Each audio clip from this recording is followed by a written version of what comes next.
Assalamualaikum warahmatullahi wabarakatuh. Perkenalkan, saya Saleh Amelia NIM 23038. Di sini saya akan melakukan analisis regresi. Pertama-tama kita ke Excel, lalu kita salin datanya semuanya.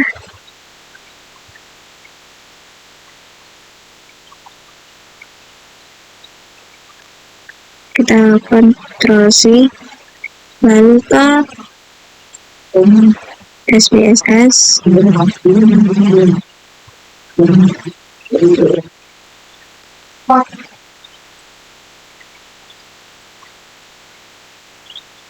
ke data view,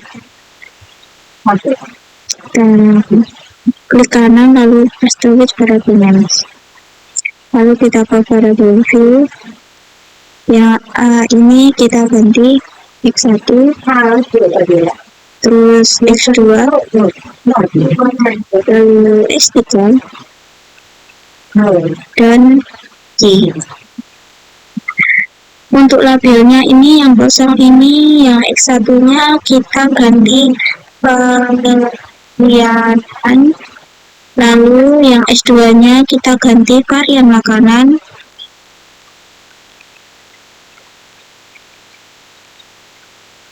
dan yang label X3 ini kita ganti harga, dan untuk yang Y ini kita ganti keputusan. Lalu kita ke analyze, ke regression linear. Lalu untuk departemen yaitu keputusan atau Y,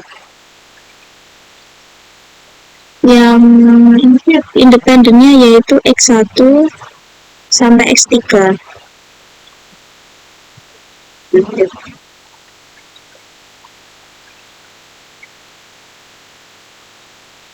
Lalu kita klik save dan centang understand that's features.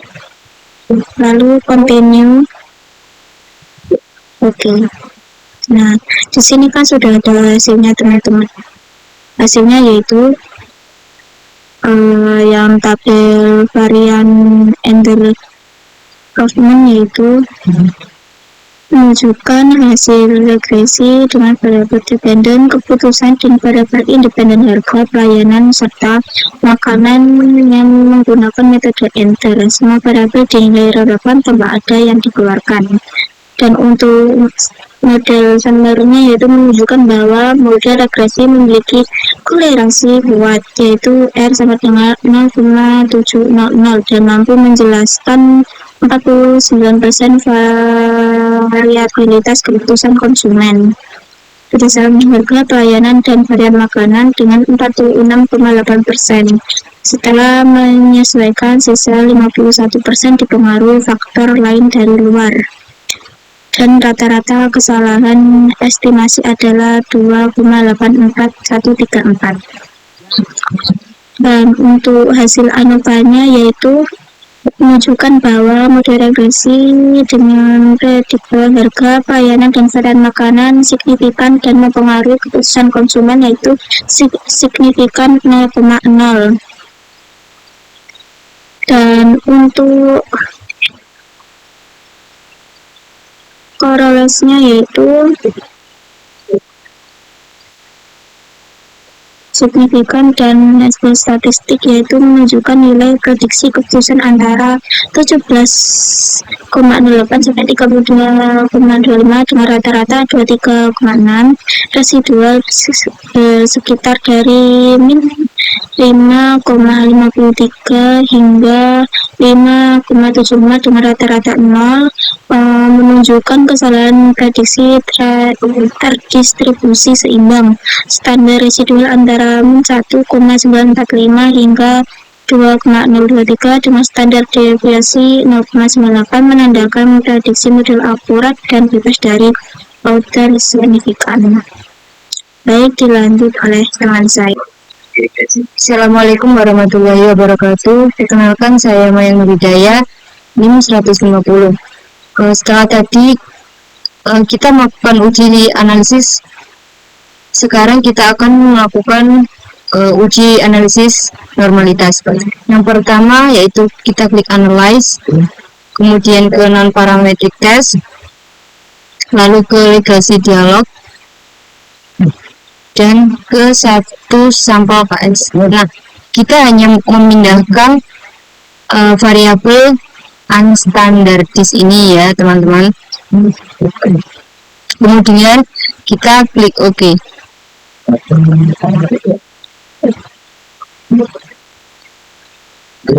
Nah, dari output yang keluar didapatkan nilai signifikan dari hasil analisis normalitas tersebut sebesar 0,200 yang mana lebih besar dari 0,05. Maka data tersebut bersifat terdistribusi normal. Terima kasih. Selanjutnya akan dilanjutkan oleh teman saya. Dengan saya dengan uji apa ini uji heteroskedastisitas. Untuk langkah-langkahnya sebagai berikut.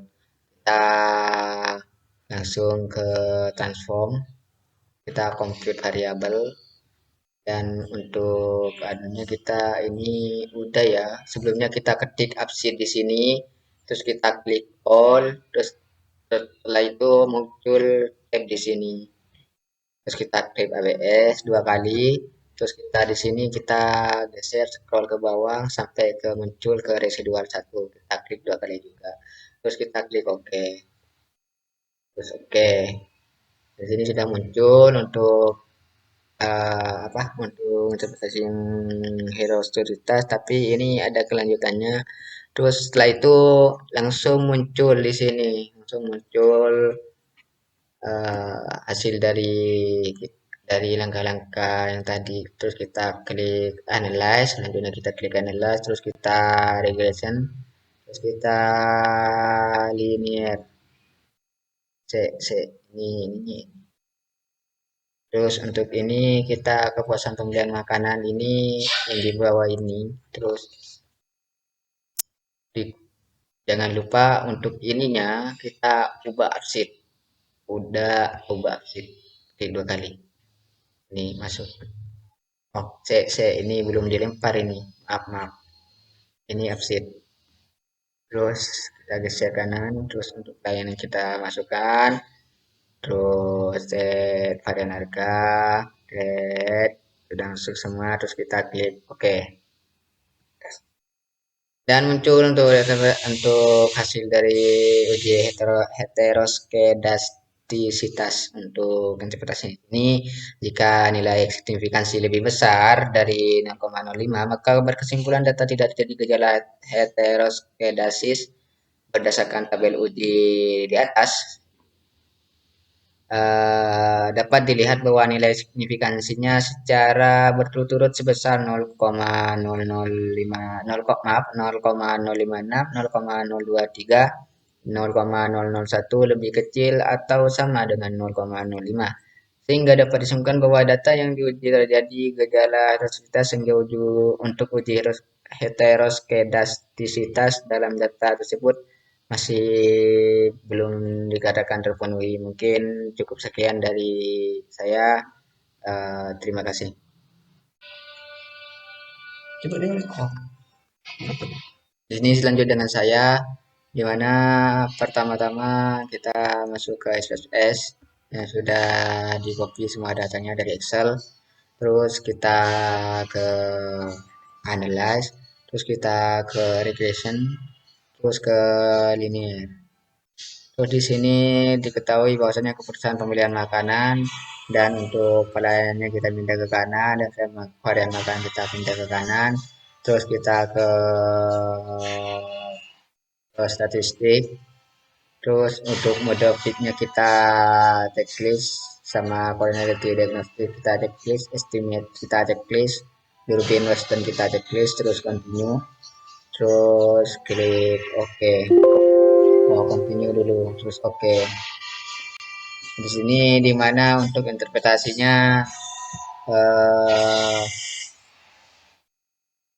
berdasarkan hasil turbin Western atau DW pada gambar yaitu 1,344 dan nilai DL 1,5432 serta DO 1,7092. Dasar pengambilan keputusan ialah sebagai berikut.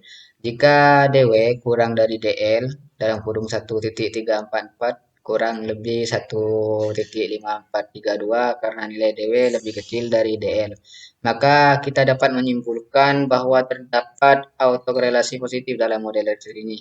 Dan untuk versi yang kedua itu jika DL kurang dari DW dan kurang dari DO dan kurang tidak berlaku karena DW lebih kecil dari DL. Keterangan jika DW berada di antara DL dan DO tidak ada kesimpulan yang bisa diambil. Namun ini tidak berlaku untuk kasus ini.